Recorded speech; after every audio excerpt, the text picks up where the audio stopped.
La leyenda oscura que se ha creado a nuestro alrededor se debe principalmente a la ignorancia. Espero que puedan apreciar un poquito más a nuestra humilde colonia.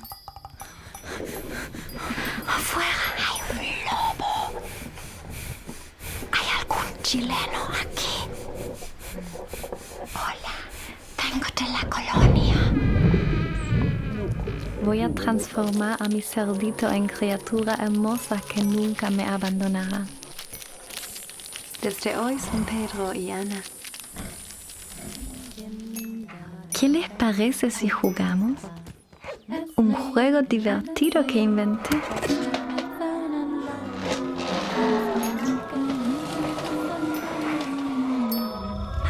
Cuidado, Pedrito. Se están quemando. Cuidado, Pedrito. Se están quemando. Cuidado, se están quemando. María, María.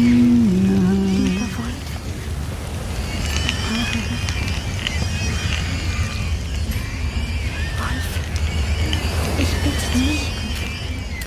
Hilf mir bitte. Du hattest recht. Du musst kommen. He sido muy duro con María, pero le hará bien.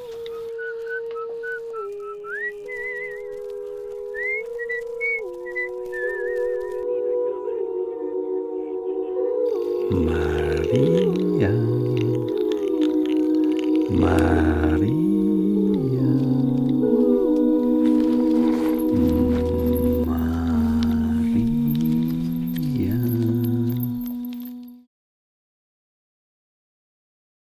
So let me talk about you guys with my students and with the teachers, but I'm gonna do it in Turkish.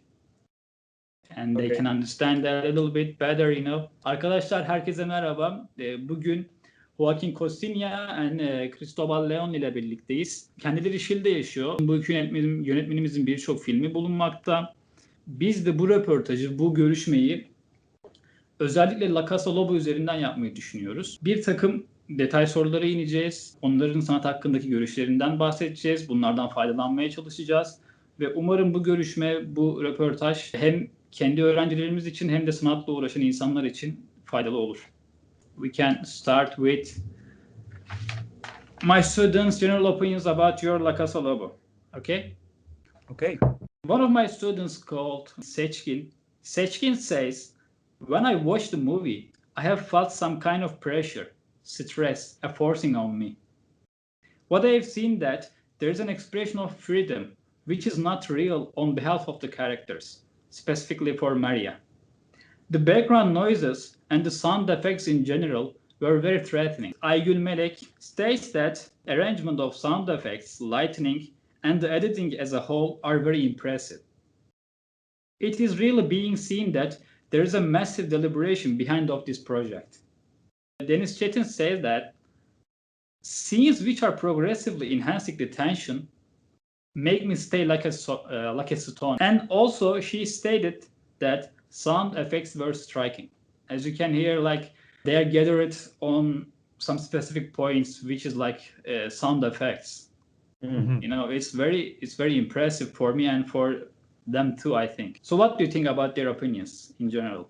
First of all, thanks for the invitation. Thanks, Ram, for reaching out to us. It's nice to hear the opinions. Of course. And we have to, a lot of the opinions are referred to the sound design of the movie, and we have to give credit to our sound designer, whose name is Claudio Vargas. He had a very important role in the movie. We have to name him because he was a very important person in the process of this movie.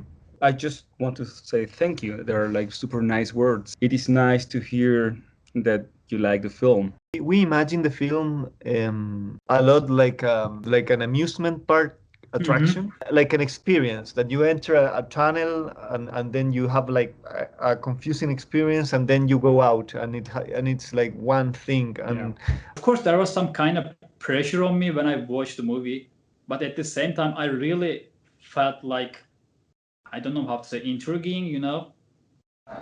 It really attached on my feelings, I think. When we were producing the film, you know, we were writing the script at the same time while we were like working. One thing that we realized quite soon, it was that we will not be able to have much lines, dialogues, because it was too difficult to have like the subtitles, because also you have Spanish and German. So even if you are a Spanish speaker, you will have to read some German subtitles. So we said, okay, we realized that we will not be able, you know, to have much dialogues because it will be impossible, you know, to do that all the time. At some point, we realized too that the film could be like difficult or strange, but it will not be boring because you have no time to get bored.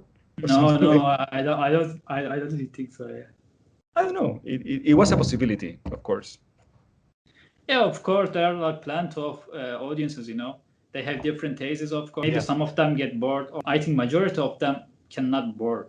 If you let me, I can go with the technical questions, you know.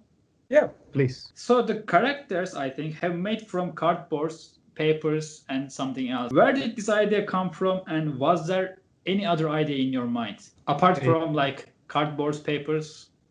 You know, we've been working with these materials for a while. I mean, not only in this film. I don't remember that we were questioning much this. Well, you have also the painting, of course, and many times in the film the characters appears as painted, you know, on the walls. I think it was very clear for us that we would mostly use the techniques that we used in our previous films. So in any case, we had these like 10 rules. We made these 10 rules before starting the shooting. They were like 10 technical rules. And one of the rules was that everything is material and can be transformed. Furniture, cardboard, painting, you know, the sound. So everything can be, you know, like transformed. And that in a way allow us to use every sort of material. So we were using basically like cheap materials. Yeah, but it's basically like, we didn't bought much cardboard, you know, like it was on the street. So we used this painting that is the cheapest painting that you can use to paint. We were trying to use the cheapest and simplest materials that you can use. Not thinking about continuity. So for us, what's important that the characters were like being materialized in different materials, of course, or in different shapes and ways. So you feel that it's like a phantom or an entity that goes into the materials and transform the materials, you know, into a character. So that was one thing about the materials that we're like using. Yeah. Some other thing is like we use the material decisions are often based on very simple facts. For example, the paper that we use is this, you know, like okay, like a masking paper. You know?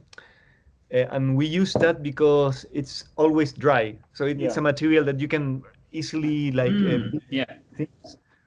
But for animation, it's very important that it's always dry. I mean, it makes it easier to manipulate and change and control. And it's relatively cheap. And so like many of the decisions have to do with this. Also, it's non-toxic. We try not to use in our studio like toxic materials. So it's really like sometimes like daily life things define the materials that we use. We have this rule that Cristóbal said that we try not to work with like chemicals, you know, like with chemicals that makes you sick. And also we cannot use bottles of water to put chemicals inside because we will end up drinking. So we try to keep it simple. I don't know, like it's also something that we have to admit that for us, La Casa Lobo is not a starting point. It's like the finish line of something that we were doing before. So we started to like in 2007. We made a short film called Lucia, and then we have Los Andes, or the Andes, you can say it in English. Los Andes, and then we started to do another kind of stuff with actors and blah blah. And at some point, we said, okay, let's make the last stop motion in that style and let's make the better version of that, the better version of our approach to stop motion. It's in a way, it's a film that tries to create all the time new ways of animating, but for us, it's actually like an end. Now we don't want to do that kind of animation anymore because we spent like 5 years working on that. It's okay. Yeah. We cannot do that anymore. So we can say that this was, I mean, La Casa Lobo is a punchline for you? Yeah, a punchline in that line of work. Normally, like the way we shoot, the way we use materials, the way we move the camera, like a lot of many different formal and material dimensions of the work. Probably La Casa Lobo is the last work. Probably, I say probably, you never know, but probably it's the last. Yeah. We made like that, and it's the result of a long experimentation in short films. That was a good line. Well, I mean, if La Casa Lobo will be your like final stop motion movie in that way, in that sense, I think this is a good final, for sure. So let's go with another technical question. So you have used plenty of auxiliary like assistant equipment, such as masking tape, paste, dye, and so on. So how did you maintain this process? Because we are talking about 5 years of production, right? Was it costly or was it budget friendly when you compare it with your other works? I can tell you the final budget, which is we know now that it's ridiculous for a feature film.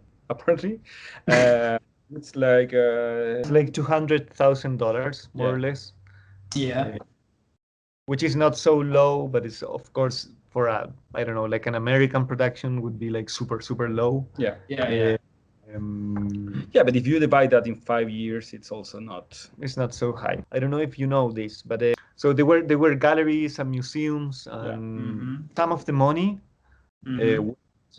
And some of the energy too went to these exhibitions and not directly to the film. So it's like, yes, we made one film with that money, but we also made like 15 exhibitions. I don't know, like 10 exhibitions. No? Yeah. So, and some of them like big exhibitions. It was more expensive than we worked more comfortably that in our previous films, but like some of our early films were ridiculously like cheap, like no money. To zero. Yeah, like I don't.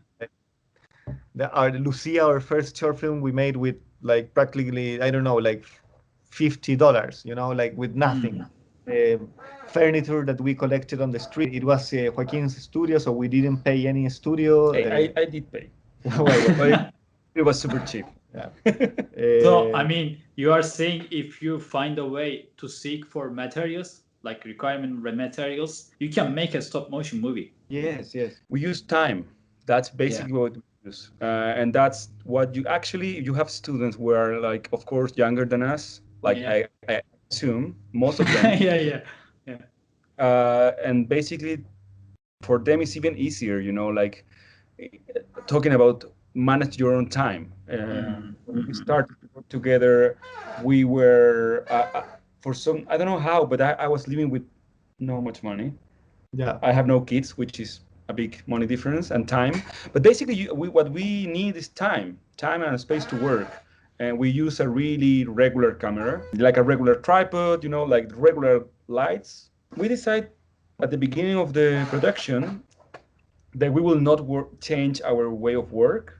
So we will make the Wolf House or La Casa Lobo as a long short film. So it's the same production, you know, like design. Just a room, the two of us, maybe a third person, sorry, and just time. Yeah, so we have a rule. Money should always pay for the work of people, and rather than materials and rather than techniques are really not important and materials are not so important. But definitely what you have to pay and value is the work of people, and you have to we consider that always, and it's something important for us when we work, for example, with new producers, that they understand, because producers sometimes they say like, yeah, we have to get the best camera, and it's like, no, we can work with the crappiest camera in the market, or Yeah. the one that we have even with a Yeah, cell no, phone. You have to invest in being creative, and for that you need time in the studio. It's our Yeah, way it to is. producing interesting things, I think. Even, well, I remember like Claudio Vargas, the sound designer, actually at some point he said like, hey, I can take part of my salary to pay a better studio to record the voices.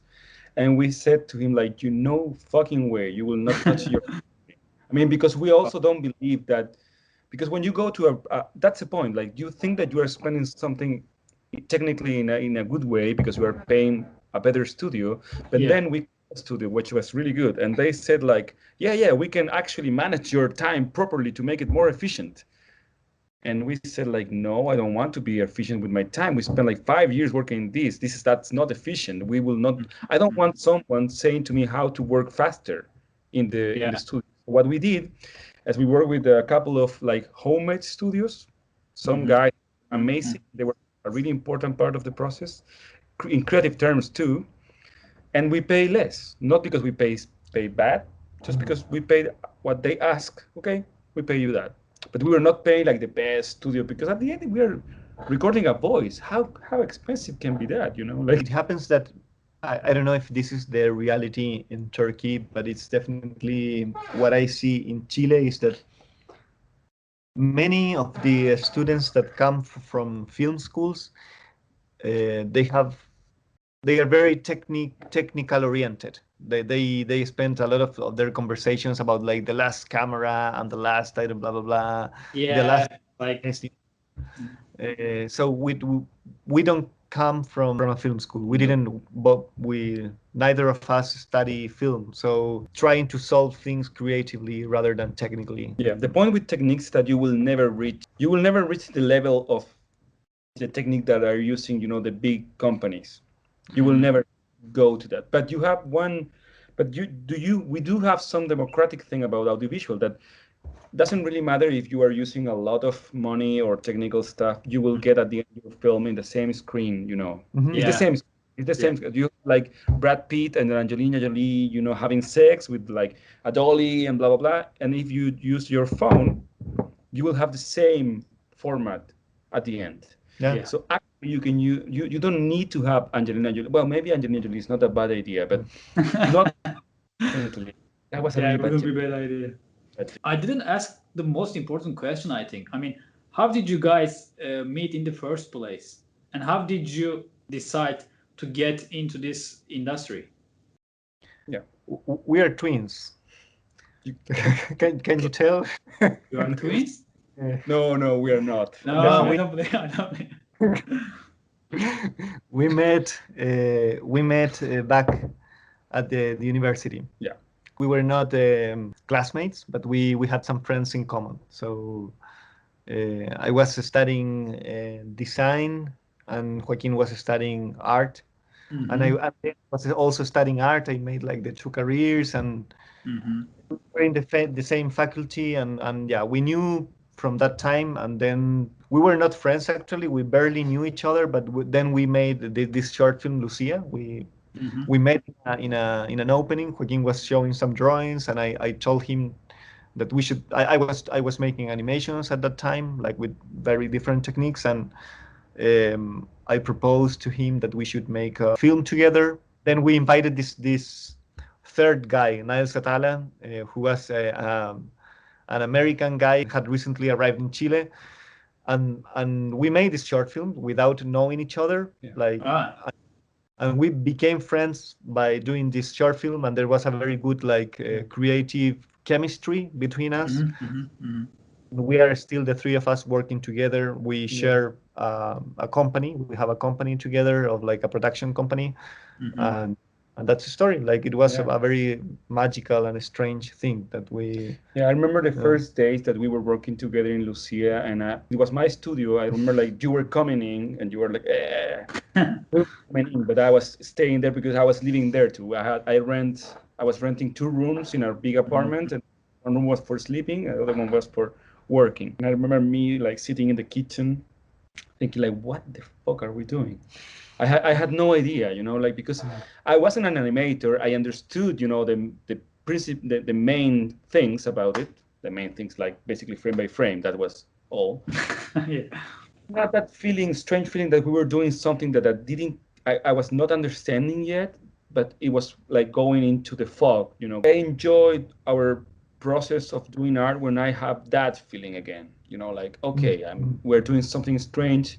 I'm not pretty sure if it's good, but I don't care if it's good. I mean, it is right, and it's strange, and we don't know where we are going. Yeah, it's difficult. I must say that I remember those days, and we were very lost. I think we felt very lost but when we were doing that film. We really were like, this looks so ugly. This is so ugly. But it's so strange and it's so ugly. And like, I mean, we liked it, and we liked that feeling of like. I think we shared, the three of us, this feeling of losing control of the aesthetics. Became really accidental and really like chaotic process, and it was good. It was good, and I don't think we've had anything similar. No, of course not. Maybe because we were like really naive about it. I mean, naive in a good way. Like we knew that the camera should. We didn't even shot in like RAW. No. You know, it was like GPAG. I don't know how you say that. Really brutal. It was in focus. That's that's the main thing. Yeah. No, we were really like, not in control. But then we became with this rule in our studio that I really love that rule, that there is no self-critique. Yeah. You know, like everything we assume that everything that we do is like. It's a masterpiece. A masterpiece, which is of course not the case in many cases. We're wrong, but it's really not always. Not always. No, I think it's a good approach, because when you start to think in terms of quality, you get lost, because you don't know while you are working if it's the right path or the wrong path, but you have to walk that path. You are not like chasing for greatness, right? You are not chasing for the quality of the movie itself, but the meaning of it, the thing which conveys to the audiences. I think there are two different parts in your question. We are not trying to make a good film. Is a very bad thing to do. I mean, we speak about Chilean cinema because it's the context I know the best. But it's like it can apply maybe to every like independent cinema scene. I see a lot of people trying to make good films, to make good movies, and trying to achieve the conditions of what a good movie is. And it's only like it's a group of cliches, things that there's festival programmers like, but that is not making a good film, you know. That's not making an interesting film. So you make like a nice film, that is going to be in many festivals. I think trying to be radical and trying to make something unique, and trying to create a new being, a new creature in the world is what you have to do. And about the second part of your question is like the meaning. We don't think much about the meaning in those terms. We try to create like environments of meaning or something like that. So, or like we work a lot with context, and we talk a lot about the way that the meanings or the symbols or the subjects appear in the film, or which are the songs that the film is talking with. You know, it's more like a conversation, but we don't believe in like a fixed meaning of the film. Because I honestly don't believe that art works in that way. If a work of art in any media, you know, it can be reduced to a meaning, that means that the work is not necessary. Because you can say the meaning. If you can say the meaning, that's the work. You know, we come from the visual arts, you know, and it's very often that in exhibitions you have a text explaining, in the worst case, explaining the meaning of the work, and we really try to run away from that, and we don't believe that any director or any artist can be the owner of the meaning of a work. It's like bringing a child to the world and thinking that you are in control of his or her destiny, you know, or what is going to be in life. You know, you cannot. You have to create something free. You have to let the world what the world wants to be. And also, yeah. No, please. But also in film is a format of art that it also needs to bring a lot of stuff in the field. I mean, what I'm trying to say is like when you are doing a painting, you have a lot of things coming in, but sometimes you can have a painting that is no more complex than this, you know, like a piece of paper. But with film, it's actually almost impossible. You have the sound and the characters, and you have the story, and you have the materials, and you have the time that flows through your film, and you have the background always, and all those stuff. You know, it's like opera, so you actually cannot have a mixed meaning. In the minimal case, you have like a meaning contaminated with so many stuff that the meaning is lost. You know, you don't have it anymore. And also, we are very process focused. So we try not to make a big difference between the process and the work. For example, we imagine the Wolf House as the documentation of some material processes. It's like a documentary of making sculptures and making paintings and erasing the paintings and destructing the sculptures. Yeah. So we try to make works that encapsulate the process of doing these works. So we try very hard. Sometimes we achieve it, sometimes not. That the process becomes the work. A very common question that we make when we are in a studio is what do we feel like doing? What do we want to do in this moment? So the process is like super important for us. Actually, one question that comes a lot is like, how do you manage to keep working for 5 years? And the basic answer, there are two reasons. One, we really wanted to end the film. We really wanted to end the film. Also because we enjoyed a lot the process. It was like a super funny process, like a super nice process of being in the studio and working in something that is just a slow process. It is more important to be on the road, right? Rather than the final destination. Totally. We also totally. It's like a game, you know. We think always, like Joaquín mentioned before, that we created 10 rules before we started doing the Wolf House. And this is like the rules of like football, you know. It's like for us, it's like creating the game the day before and then starting to play in this game, you know. And we trust that if the rules are good and that if we are good players, the result is going to be good. You know, you see that this thing here, this the brown one.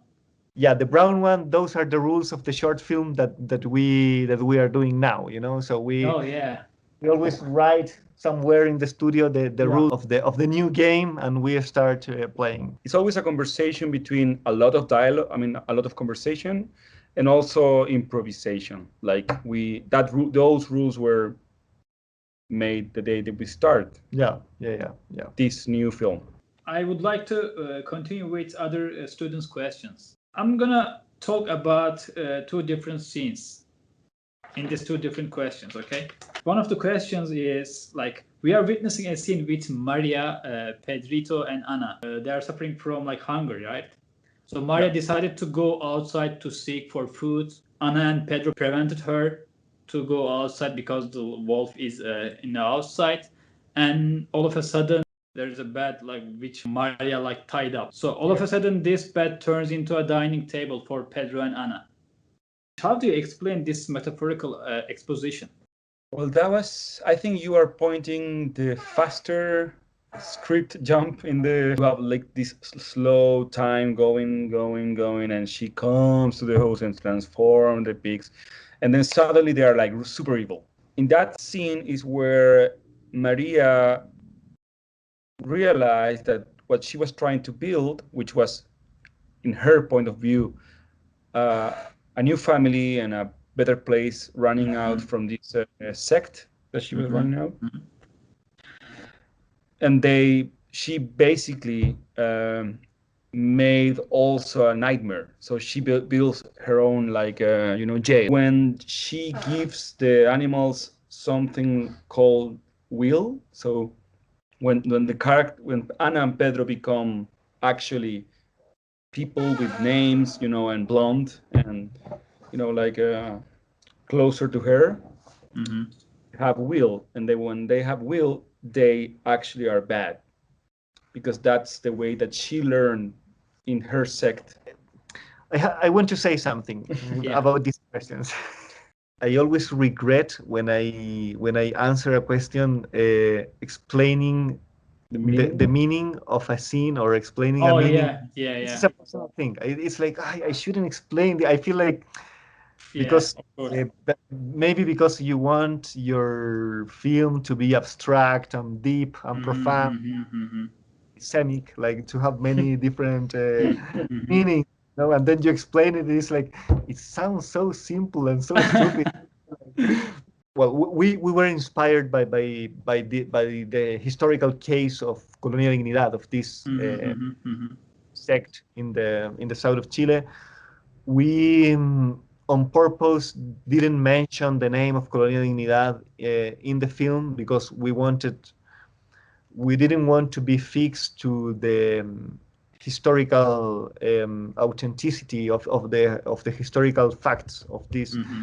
So we thought Colonia Dignidad as an inspiration, not in the good sense of inspiration. I remember, like, I showed this film to my son when he was 4 years old, and he's really afraid of films normally, but not with this one because he knew that it was made by us. So his dad made the film, so okay.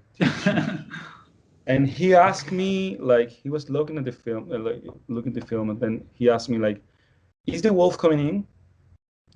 "No, he's outside." "Is she in her own mind?" And oh, that's good interpretation of the film. Those two questions, like, is the wolf coming in or is she in her own mind? I think that was a much better, interpretation of the scene than what we were thinking at the moment that we were doing that. Not that scene, but another one. We're not really good with the continuity. We don't like continuity. I mean, I hate to be concerned about that. I realized actually that's why I never made a comic book, because then you have to be careful if the character is the same and blah. That's horrible. We're also students back in the days, and you can think that, like, when you say something to your students, as a teacher, you have to watch this movie, like it's coming from like Chile and another country, another continent. They are always seeking for a meaning with every scene, Yeah, totally. So that scene, there must be a meaning, and the other scene there must be another meaning, and they always seek for this. I think that's a problem for it. I think probably that's right if you watch a Japanese film, and I don't know. It's not true for us.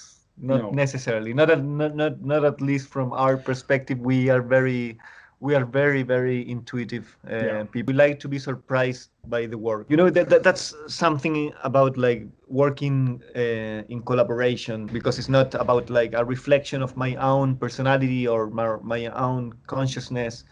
It's something in between, something that we are creating together. So it can always be the responsibility of the other one, and so like. Why me? Why always? You can be more irresponsible about things, I think.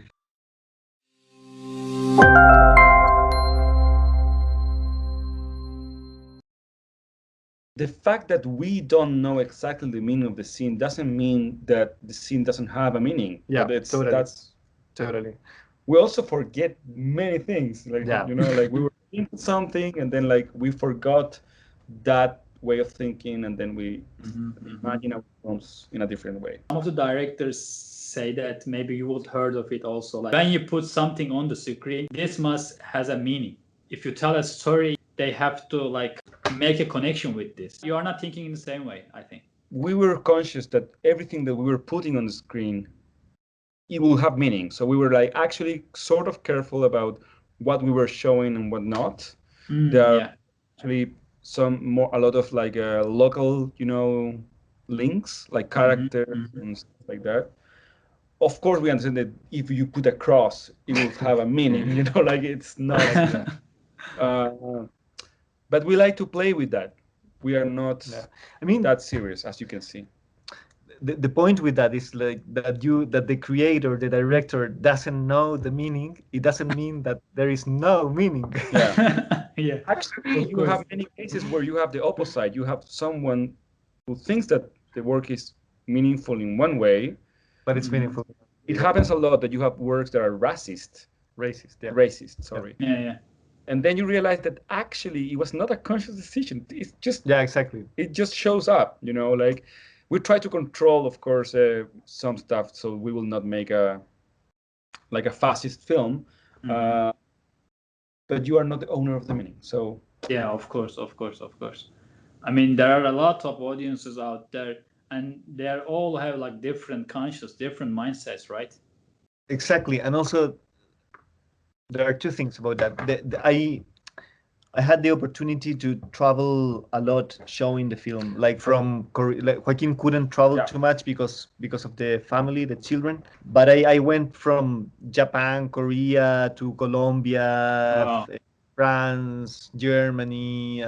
I don't know, many different countries, and you realize how different audiences and different cultures react to things, you know, and like, I don't know, in Korea, they would ask like, what does it mean, the blue dress of Maria? I don't know, like very precise meaning things. And I don't know, in Colombia, they would ask like, what were your feelings in your childhood that lead you to make this? I don't know, like different cultures and different people have different approach to things, I think. Yeah, and of course in France, in Annecy, there were a lot of technical questions. Yeah. One of the big reasons why we create rules before making a film is because we want to create some kind of unity of meaning. I don't know how to say this. I don't know what the right words are, but we, like, for example, we were thinking the Wolf House, the La Casa Lobo, as like an energy river, you know, like one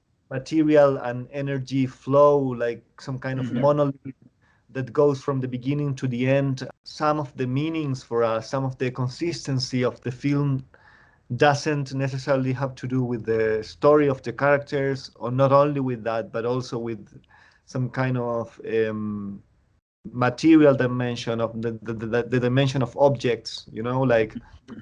And we see meaning in that too. Maybe it's because we come from this visual art context, and we are painters and sculptors, and we draw before making films, you know, like, so we it's like there is some meaning in a painting, even if there is no story there, you know, like. So we see the film also like a sculpture, or we see the film as a painting, and we see in those material conditions, in how this world behaves, we see a meaning on that too. I'm gonna go with general ones as a question. So you're adverting a traumatic story in La Casa Lobo. Do you think this movie can affect people in some certain way, or is there any specific intention you would like to convey to the audience? I think there is one specific thing that we want to make people feel. I don't like the feeling when you are like, you know, looking at a film and you know that you cannot do that. You know that you will not get the money, and you know that you will not you never have that team. I mean, of course, I do enjoy big films. We're trying to give the impression to people who wants to do films that you can do it with a couple of coins and some time, and you have to just go on. That's one thing that we remember, like we were talking about. Yeah, definitely. You mentioned this earlier, but it's a good question also. In some scenes, we feel some sort of relieving, and for some others, we are annoyed, disturbed by what's happening on the screen. How must someone understand this contrast? There's an ups and downs, of course, like as a roller coaster. Like, let's make a film made by this really like evil sect, you know. Everything seemed for us like a very funny and bad idea, as I said. And our big challenge was to put this abstraction and this chaos of the technique we use into something that it's watchable, something. When we were making the film, we thought people will leave the film, the cinema, like when like 10 minutes from the beginning, like we thought that it would be like unwatchable for anyone, and we were honestly very surprised that when we premiered the film, almost no one left the theater. But they knew that we were there. Maybe they. Hey, come on, Cociña. They were like, "Oh my god!" And they were our family actually and friends. No. But so our big challenge was to make something kind of entertaining, and these decisions of making different tones in different scenes have a lot to do with doing something entertaining and do it something that it feels like, one of our rules in our 10 commandments, in our 10 rules, were like the film tries to be a normal film, like when it becomes too abstract, too strange, we said like, okay, it has to go like to kind of a normal film. I made a very long answer. After we made the first the first cut with the voices, we said, okay, let's divide this in acts. Let's play the act-based script thing, and they were like actually 5 acts that have the same length. Okay, it works. I mean, it's a sort of conservative. So we were like trying to do that with the sound, and also we were pretty conscious while we were working that we needed to have like a lot of action and then some areas of like just the camera calm going around to calm down in a way, but also to be able to put some lines, some dialogues to explain something. I think making films, it's a lot like making music. Film have music, but in a way the question have to do a lot with this, with making a rhythm of like calm and tension, and I don't know, you have to handle this in a way. We didn't expect anything actually. Our focus was like mostly enjoy the work, enjoy what we were doing, be as radical as we could. This year the film was premiered in the US as like in cinemas, It wasn't in cinemas because of the pandemic, so it was like if it wasn't, so it was like the normal premiere in the USA, and the response was like super good, and it even received like some recognitions that normally are very important, like thinking in the Oscars, and this was super strange for us. Like, I mean, because it's like we honestly never thought that this film could be in the radar, in the view of critics of the USA that normally are used to much more like conservative narrative films, and it's so strange, the response. It's really strange for us. We made a very we know that we made a very strange film, like it was completely unpredictable for us. Like, also, you have to understand that because we come from the visual art world, where like basically no one really cares. I mean, I do care, but there's like even the most successful visual artist of Germany, I don't know, for say something, it's actually not it doesn't have much reactions. But in film, it's like another level of like people getting interested in your work. So actually, we were not prepared for that at all. As you mentioned earlier, well, like we are talking about 5 years of production, right? So how did all these years of work affect you? Can you tell us like some pros and cons about this process? Let me start with the pros. Because we produced the film in this like open studio trip. In a way, it changed our way of understanding the art. It changed the way that how we understand what is an art show. And this basically, I don't know there, but there are normally in Chile and in other parts too, like art shows are do you understand art shows as a place where you hang things, or you put things and you go. Yeah. You as an artist, you go, you build stuff, and then you go to your house. And it's not something alive. Normally it's more like a place of like objects that are being shown. But because we were producing all museums and art galleries, and we were actually meeting the people that was looking at our works, we realized that it has a much like stronger potential. So we decided something that we will break like immediately, but we decided that we will not make again an art show that doesn't involve Something alive. Something alive. So something that is changing, something that is actually making that place to be filled with energy and like changing all the time. Of course, then we had a show of paintings, and we will have to travel back, and we cannot spend like 2 months in Amsterdam because it's actually crazy. But anyway, we in a way changed a lot our way of understanding how art shows work. I don't know if we have a problem of like really not being able of making self-critique, but I don't regret much of what the way we did things. Honestly, I enjoy the process. It was like it was also like it was an intense time in terms of life-changing time in different ways. Like for example, Joaquín became a father twice. During that period. So that was the most difficult thing for me. I mean, like, I started like as a person in love with a woman, and I'm still in love with that woman, but now we have 2 kids. So actually I have to be more responsible with my.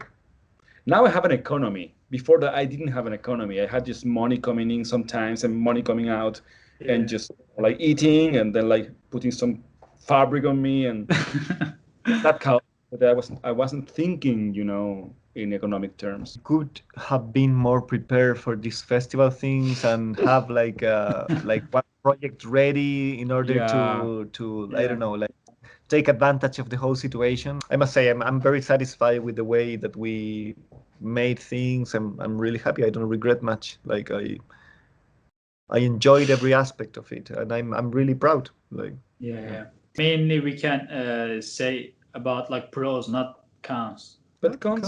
I mean, cons for me it's difficult. I also have personally this like stupid way of thinking maybe, but I always have the feeling that every decision that we and the world makes leads me to the point that I am. Of course, that's called best, whatever the name you want to put it. So for me it's hard to be critical about. Of course, I made mistakes. I'm critical about my mistakes, but I'm just saying that even those mistakes or those things are very good mistakes. Are very good. Just saying embracing the mistakes, right?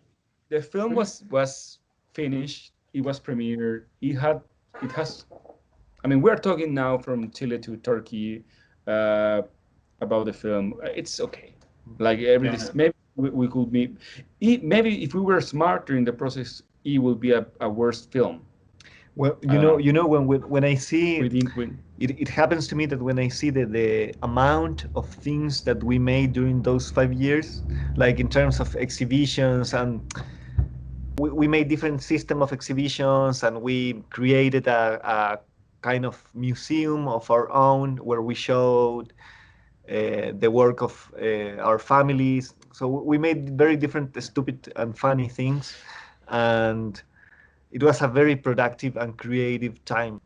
Well, I mean, you didn't do so much mistakes, I think, because we are talking right now, and you also like went different places for just this specific movie, right? Yeah. We cannot think about the mistakes at all, I think. Well, thank you for confirming our feeling. Our genius. No. As we wrapping up the interview, I've got like 2 more questions, if you let. Okay, you have got a lot of experience in the area of animation. On the other hand, our students just started their journey, right? I mean, in the animation industry and the sector itself. So would you give us some of your recommendations for them? Because we would like to hear, of course. I would say, like, don't play the game of others. Don't play to be Pixar. Don't try to be Pixar. You know, in football you have this thing of playing local or playing visit. Yeah. Play visit, you know, play always local. Create your own system of working. We'll feel much more proud if you create your own system. It's so much enriching for you, I think, or it's been for us. Like, Yeah. I think that's the main thing. I will say also that there is something about animation that, because it's always changing and because you can actually make something with a big team or one guy, one person. It's all, well, because of the reason that whatever reason is, I have the feeling and the idea that animation is always experimental. You should, even, you know, like when you think about Walt Disney, the first Walt Disney, when the Walt Disney was alive, he was, of course, a big company and a big name and blah blah, but he was quite experimental. He was basically creating like techniques and trying to understand what the hell animation was in every single film. And you watch, I don't know, Pinocchio, which is like a tradition, and it's so strange. It's a weird piece of animation. So every time that you think that you are going to a safe place in animation, you should rethink about that, because it's not the. Wow. I mean, like, it's always experimental. You are creating something. Why in hell will do something that is already done?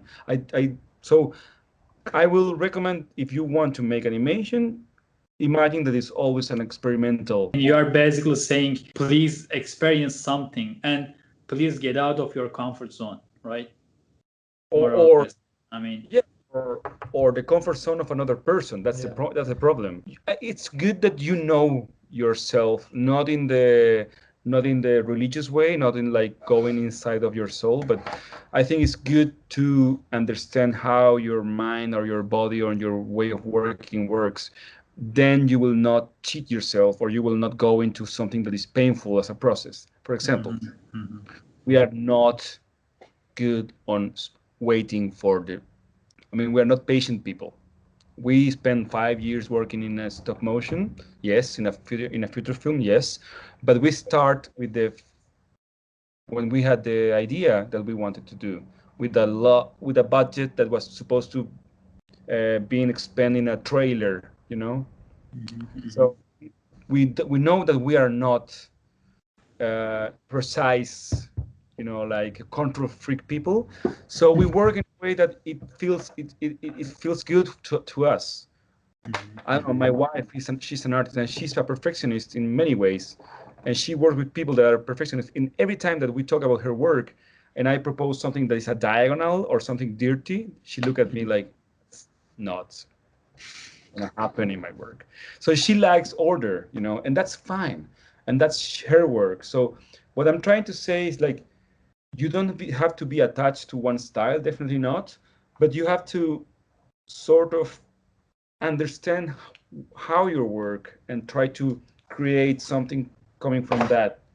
And often when you are in the school, you see art or film or animation as a system in which you have to enter, like a system where you have to be successful, you know, like you have to have a career. But I think you cannot understand animation, or you cannot understand any field of the arts as that.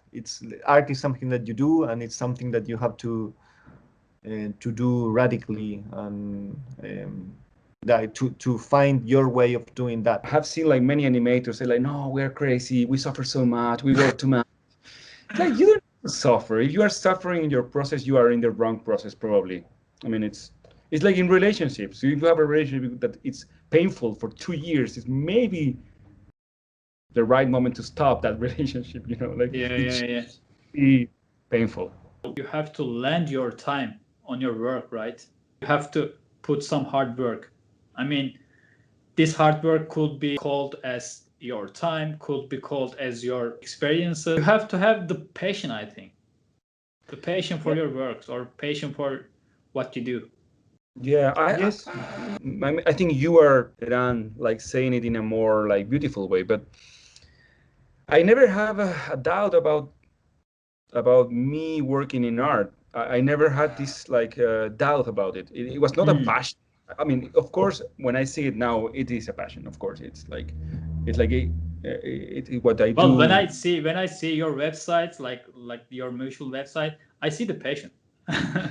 Yeah, maybe, but for what I'm trying to say is like the only thing that you have to do to be an artist or to be an animator is to wake up in the morning and start doing that. And like it's for me it was never a question.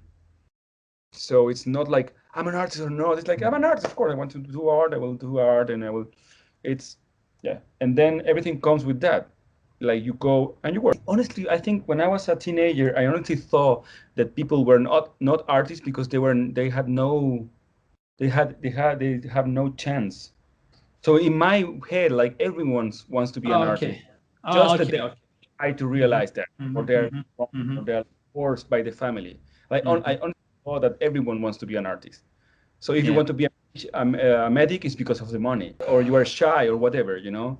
And then I realized that actually being an artist is not the best thing in the world for other people.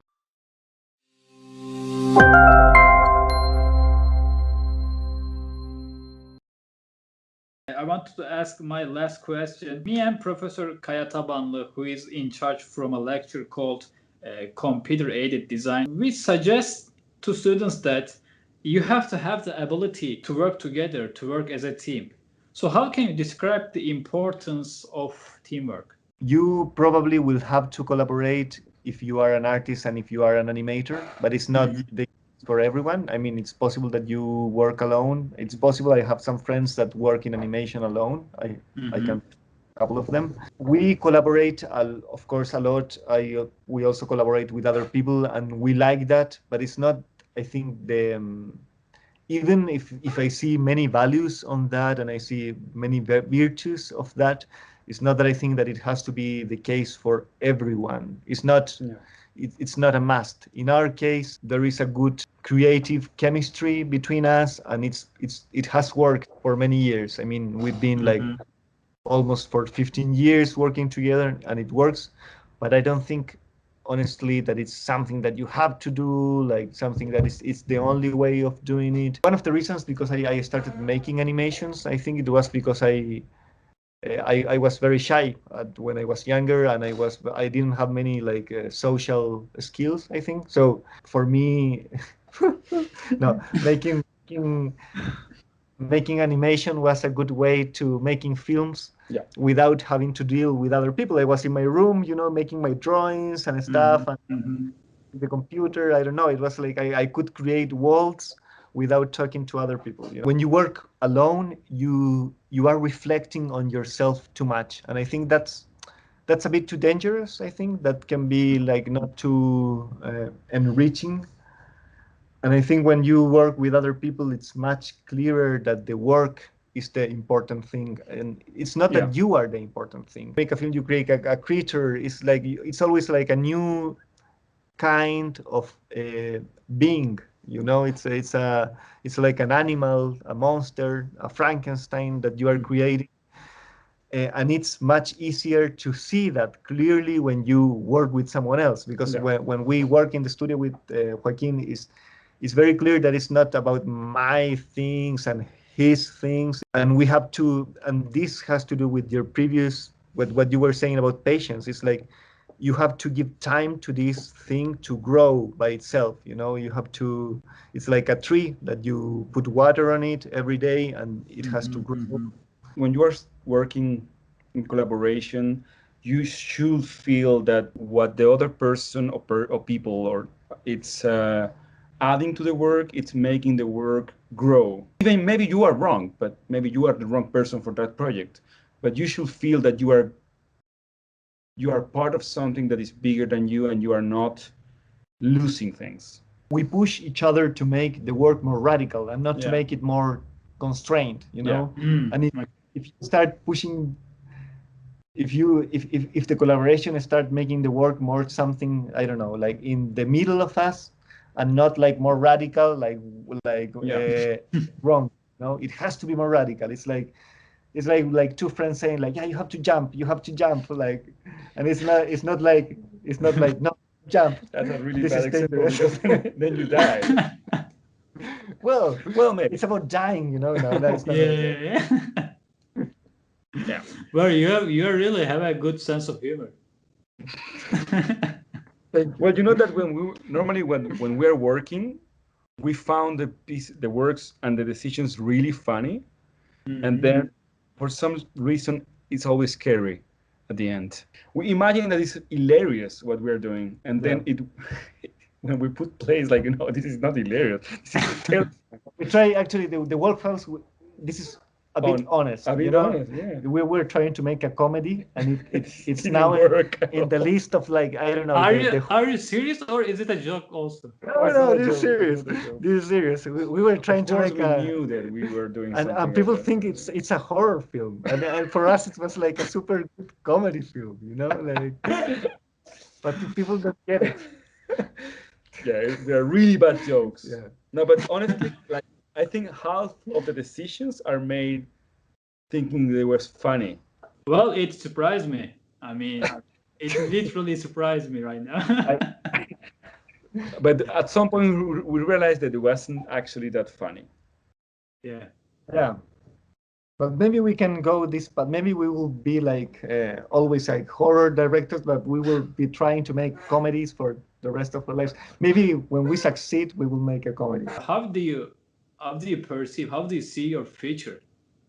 Of course, you love to be on the road, not the final destination. But how do you see your future in this industry? I mean, I can tell you what we are doing now. Yeah. We are writing a new film, and this film is not it's not an animation film. It's a live action film with the actors. And some animation. Yeah, so it's a film that combines animation and actors, but mostly actors. Like so. Yeah. Not film. So I guess we want to continue making films. We are ambitious people, so we want to become a bit more international, I guess, and to be. I don't know. I imagine like a golden capital. Some days. Yeah. So I don't know. Yeah, but it's hard to tell. We don't. As I said before, we are not very career focused. We try sometimes, but we are very chaotic with that, and we are making paintings too. So I guess it's not. It's basically, I think we want to continue making what we do, like films and exhibitions, but only to earn more money that we have earned so far. That's the main difference, I think. Yeah, no, it's true. It's true. I imagine. I mean, one thing that I enjoy about our last years of practice is that even though we have, I see that we have sort of a hand or a style. We don't believe much in the concept of style. So I imagine like going to different places, and this film that we're writing right now is actually a way of going a little bit far from animation, in you don't repeat, at least immediately, ourselves. So I imagine like going to different places. That's mainly to try to imagine ourselves as open artists and not like a one style artist. But I think it's normally the opposite, sadly. But I have no idea when. Maybe in 3-4 years, something like this. Have a short film like in April. Yeah. So we know that for sure. Yeah. Oh, okay. Do you want to see our set? Yeah, I will move the camera. Of course, I would like to. Yeah. So we are shooting in 16 millimeters. Okay. But also in digital, because we don't know how to animate in 16 millimeters without the digital camera. So we are now working in a different way. Wow. We made latex copies of ourselves. Yeah. This is Chris. Me, this is a version, well, sort of, with glasses. So we are working with actual film, like with celluloid, and this is something new for us. We had never animated in real film before. We always made digital. We worked with celluloid before, but not for animation. So we are very excited about that. And this is we are trying to make a film that it looks like it's made in the beginning of the 20th century. So this will be like the first animation of history. It's a film that in a way interprets the historical and political moment of Chile. 1 year ago, some kind of social revolution started in our country, like something that is very. It's been very important and very shocking for us. You know, Chile has been historically very socially segregated. You have rich people and then like very poor people, and this revolution has a lot to do with this. And so we are doing this film in a way to create some kind of ritual or some kind of ceremony to conduct, to focus our energy and our feelings about these things. I sound very serious now, but it's We are serious. We are serious about that, but also in a very funny way. So we are trying to include ourselves in the work and also include some very important historical figures of Chile. We designed this our own skeleton, but it's like a real size skeleton, because normally stop motion puppets are really like 25 centimeters. Small one, But this one is like real one. This one is real one, and it works quite well. It works. Yeah. We made copies of our bodies, and we also work with some real bones and some animal bones, well, human bones and animal bones. These are like something in between of ourselves and these historical figures that we mentioned before. We got this house that is going to be demolished. So we were able to make like for example, a hole in the. That was a wall. That was a wall, and then we made. There is a wall there? Okay. We made that hole, and we animated that. Thank you so much for letting us to see your work. It really means a lot to us. You're welcome. You're welcome. Thank you. We enjoy always showing our studio, actually. Yeah. I don't know what to say more, but I just only express my good intention to you for letting us to see your studio, for letting us to get to know you a bit more. You know, it really means a lot to us. Thank you so much for this one. Thank you so much from the bottom of our hearts. No, thank you for reaching out, and say hi to all your students. Thank you so much. If you want to say something Turkish, I can teach you right now. You are not say something shameful or No. You can count on me. I'm not that kind of guy. So maybe you can say like goodbye to Turkey, or something else. Okay. It's a bit like forceful enough, but it is called görüşürüz. Can you say it? Görüşürüz. Görüşürüz. Görüşürüz Türkiye. Görüşürüz Türkiye. Wow, it was really good. Thank you so much. Very natural. Yeah, görüşürüz Türkiye.